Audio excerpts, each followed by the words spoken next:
अब उसके बाद हमारे पास आता है एक सुकन्या। आप लोगों ने सबने सुना होगा सुकन्या।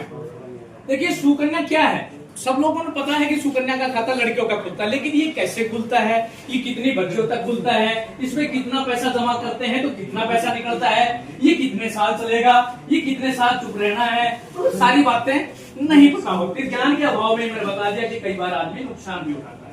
तो मैं आप लोगों को बताता हूं कि पहले तो ये 2 लड़कियों तक खाता खुलता है। कितनी तक? 2 लड़कियों तक। अगर एक माँ बाप के तीसरी बच्ची हो गई तो खाता नहीं खुलेगा तीसरी बच्ची का, ये 2 तक खुलता है।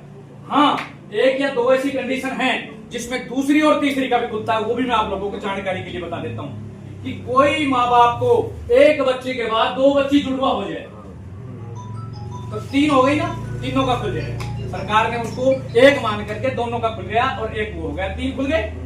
एक कंडीशन और है कि जिसमें तीसरी बच्ची का खाता खुल जाता है, वो ये है कि किसी माँ बाप को 1 बच्ची हो गई, उसके बाद 1 बच्ची ऐसी हो गई कि अपाहिज है, अपंग है, डिसेबिलिटी का कोई सरकार से उसको सर्टिफिकेट मिला हुआ है, तो उस बच्ची को सरकार ने नकारा समझ के तीसरी बच्ची का खाता खुल जाए।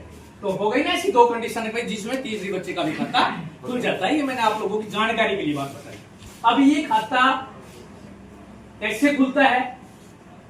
पोस्ट ऑफिस में जाइए आप, अपना आधार कार्ड, पैन कार्ड और उसके थ्रू मदर और फादर, या तो माँ के थ्रू खुलेगा या बाप के थ्रू खुलेगा, उन दोनों में से एक कोई सा उनकी आईडी वगैरह लेके जाइए, खाता खुल जाता है। अच्छा, ये खाता पहले शुरू में सरकार ने शुरू किया जब ये 1000 रुपए से खुलता था। कितने से? 1000 से। लेकिन बात फिर ऊपर गई कि भाई कई बार एक आदमी के पास एक मुश्त 1000 रुपए भी गरीब आदमी के पास नहीं हो तो वो तो खाता ही नहीं खुला सकता। फिर सरकार ने उसमें रिलैक्सेशन दी कि भाई इस खाते को 250 रुपए से शुरू कर।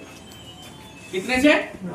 तो आप लोग 250 रुपए से भी ये खाता खुलवा सकते हो सुकन्या का। जानकारी के लिए मैंने आप लोगों को बताया। अब ये 250 से खुलवा लिया।